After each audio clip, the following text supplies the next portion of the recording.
Abbiamo raggiunto via Skype Andrea Vaccari, il giovane imprenditore di Verona, che ha ideato un'applicazione per mobile, Glance, che è stata acquistata da Facebook pochi giorni prima che Facebook lanciasse la propria OPA sul mercato azionario. Abbiamo chiesto ad Andrea di raccontarci la sua avventura di giovane, anzi giovanissimo startupper. Quello che spesso succede quando un'azienda grande come Facebook o Google acquisisce una startup più piccola è che il team viene incorporato, questo più o meno sempre, e a volte è solo il team, si chiama talent acquisition perché l'idea è quella di prendere questi ragazzi in gamba che sanno lavorare insieme e gli piace lavorare a un progetto interno. Nel nostro caso, oltre alla talent acquisition, c'era anche il desiderio di acquisire la tecnologia che avevamo sviluppato e quindi in particolare in questo caso io all'interno di Facebook sto ancora lavorando alle stesse idee che avevo sviluppato con Glancy. Glancy era stata fondata da me e altri due ragazzi, un italiano e un canadese. L'italiano, Alberto Tretti, aveva studiato con me al Politecnico di Milano e anche lui durante il quarto anno di Politecnico, cioè il primo anno di specialistica, ha colto l'opportunità per fare un programma di scambio con la University of Illinois a Chicago. Ho anche studiato poi a Boston al Santa Fe Institute, però diciamo che veniamo dalla stessa scuola del Politecnico. E il ragazzo canadese, invece, Gabriel Griset, aveva studiato e lavorato con me al MIT a Boston ed è lì che ci siamo conosciuti. Poi dopo l'MIT io ho tornato a lavorare al mio PhD e lui era ritornato in Canada a lavorare alla sua laurea e quando mi è venuta in mente l'idea di Glacio l'ho chiamato e fatalità le tempistiche funzionavano molto bene perché lui stava finendo di laurearsi proprio quando noi volevamo iniziare e quindi poi ha volato a Chicago e abbiamo iniziato a lavorare insieme con appunto Alberto e Gabriel. Com'è nata l'idea di Glancy? Nell'arco di 4-5 anni ho vissuto in 4 città diverse, poi addirittura anche San Francisco, e quindi ogni volta ho dovuto praticamente andare attraverso il processo di spostarsi in una nuova città, conoscere nuove persone, scoprire quali sono le persone interessanti, scoprire quali sono le persone che hanno amici in comune, eccetera, eccetera. E diciamo che, appunto, ripetendo questo processo, ho notato dei pattern, il più importante dei quali era appunto che quella che noi chiamiamo serendipity, cioè l'idea di oh, che coincidenza che abbiamo un amico in comune, oppure che coincidenza che tutti e due siamo stati a quella conferenza. In realtà sono episodi che avvengono molto più spesso di quanto ci rendiamo conto, ma non avendo l'opportunità di scoprirlo, vanno nella maggior parte dei casi perdute come occasioni di comunione. E quelle poche volte che capita naturalmente ci sembra una cosa eccezionale. Data diciamo questa sorta di esperienza, l'idea di Glancy è appunto nata per risolvere un problema che effettivamente era un problema mio, in realtà in parte anche di Alberto e Gabriel, perché anche loro comunque erano stranieri, studenti stranieri che avevano studiato a Chicago, a Boston e quindi avevano avuto un'esperienza simile alla mia. Andrea, tu hai studiato sia nell'università italiana che nelle università americane. Sai quindi la differenza tra i diversi approcci allo studio e al mondo imprenditoriale? Qual è la caratteristica vincente della nostra università e quali le caratteristiche vincenti dell'università americana? L'università italiana è più forte, più solida. In realtà già lo studente delle superiori in Italia è già di per sé molto più preparato dello studente delle superiori in America. E questo però si riferisce alla preparazione teorica. E purtroppo l'università italiana si ferma lì.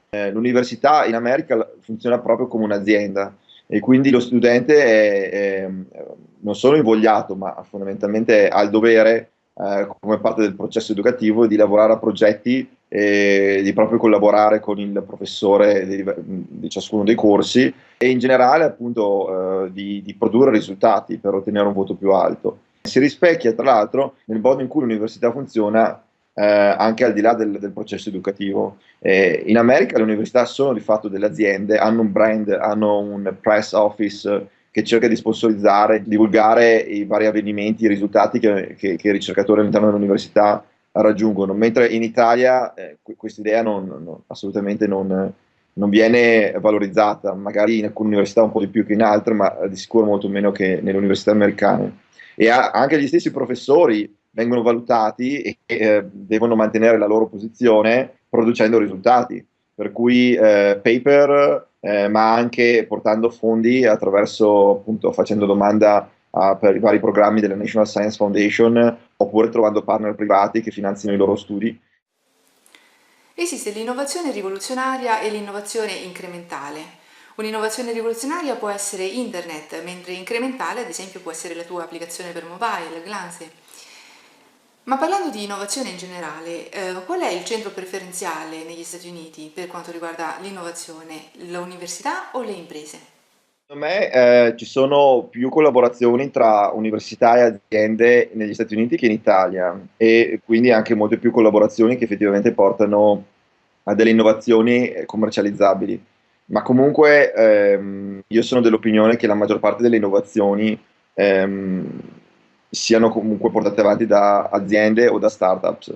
Poi ovviamente dipende anche da cosa intendi per innovazione, perché se parliamo di biotecnologie o all'epoca d'oro della computer science, quando appunto internet è nato ed è stato sviluppato, quelle sono innovazioni che davvero rivoluzionano il modo in cui viviamo e secondo me diversi settori hanno i loro periodi d'oro e durante quei periodi l'università effettivamente ha un ruolo molto più importante di esplorazione e diciamo per impostare la direzione corretta per ottenere dei risultati pratici. Dopodiché, diciamo, una volta che le più grandi innovazioni sono state implementate, c'è un rallentamento, tra virgolette, della qualità delle innovazioni, cioè continuano a esserci, ma sono meno drammatiche e meno rivoluzionarie in un certo senso. Ma io sono dell'idea che nella maggior parte dei casi, soprattutto dopo il periodo d'oro, siano comunque le aziende che portano avanti nuove idee e sviluppano nuovi prodotti. Il fenomeno dello start-up seriale è tipico della Silicon Valley. Non sempre un imprenditore viene assunto come te da una società più grande con le cosiddette manette d'oro, ossia con una situazione, uno stipendio ragguardevole e la possibilità di aumentare le proprie capacità e conoscenze tecniche. Spesso un imprenditore vende semplicemente la propria impresa a una società più grande e si ritrova nella situazione piuttosto invidiabile, tutto sommato, di possedere un notevole capitale da poter investire nuovamente in una nuova idea imprenditoriale. Ma secondo me di imprenditori seriali ce ne sono sia di successo che non di successo.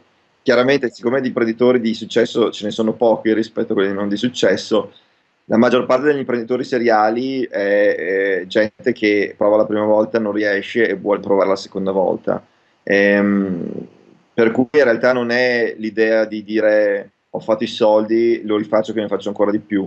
Non è neanche l'idea di dire non ho fatto i soldi, ci riprovo che magari questa volta li faccio. Secondo me è proprio una sorta di inclinazione personale e di desiderio, di passione, di voler effettivamente sviluppare un prodotto dall'A alla Z, dall'inizio, cioè identificare il problema, definire il problema, fare il design della soluzione, implementare la soluzione, distribuire il prodotto, eccetera, eccetera. Ci sono persone che semplicemente hanno un'inclinazione a questo tipo di lavoro piuttosto che a essere un ingranaggio in una macchina più grande che fa la stessa cosa, ma di cui loro vedono solo una piccola parte. Molte persone hanno un'idea sbagliata di quello che è e fa l'imprenditore in Silicon Valley. E secondo me è per assurdo simile il fraintendimento all'idea che abbiamo di Hollywood. 10 anni fa la gente voleva fare l'attore a Hollywood, adesso la gente vuole fare l'imprenditore in Silicon Valley. E in entrambi i casi hanno un'idea completamente sbagliata di quelle che sono le dinamiche e di cosa serve e non serve per effettivamente avere successo. E sono tutti convinti che venendo in Silicon Valley, come si era convinti che andando a Hollywood, uno basta che provi, prima o poi avrà successo. Non funziona così, assolutamente no. E anzi, tanti pensano di poter fare l'attore e in realtà non hanno alcuna capacità come attori, ci sono tanti che vogliono fare gli imprenditori ma non hanno alcuna capacità come imprenditori. E quindi l'idea dell'imprenditore seriale mi fa pensare all'attore che va a Hollywood e prova e riprova e la prima volta ha un ruolo piccolo e comunque cerca di fare il massimo e se fa bene la seconda volta ha un ruolo più grande, se gli va male si becca un altro ruolo più piccolo, eccetera, eccetera. Non lo fa né perché ha avuto successo prima e quindi vuole avere successo di nuovo o perché non gli è andata bene e allora deve riguadagnare anche per quello che ha perso prima, è semplicemente una propensione naturale. L'unica cosa bisogna capire che c'è chi può farlo e chi insomma non ha le capacità e non dovrebbe farlo, ecco.